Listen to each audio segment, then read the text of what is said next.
qua circa 35 anni fa e cercavo di fare il mio lavoro. L'aspetto che più mi piace, che più mi colpisce è la vicinanza all'acqua.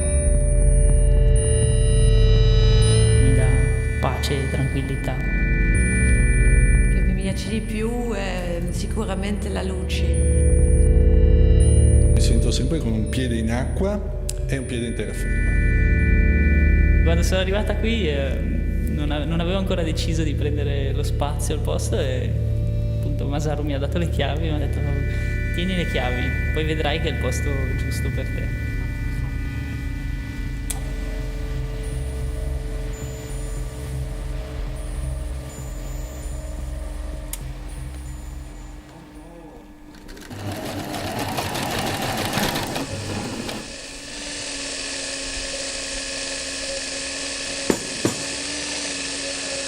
Condividere uno spazio mi piace molto.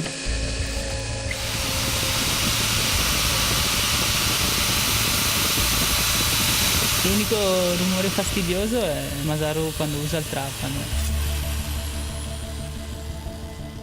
Io faccio scultore tridimensionale per vedere come viene fuori ombra.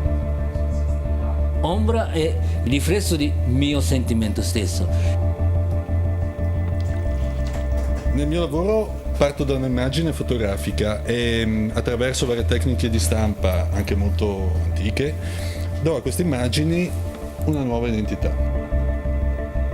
Quando ho portato la macchina da cucire, Andrea era preoccupato che facesse rumore, che lo disturbasse. Si è accorto che non fa rumore, non è un rumore continuo, non dà fastidio. Dal rumore della macchina da cucire poi esce sempre qualcosa che può piacergli. È molto bello avere a che fare con persone che fanno un lavoro diverso dal tuo, perché ci sono dei confronti e ci sono degli scambi. Non sai mai, no? Quando apri la porta chi trovi, chi c'è che sta lavorando.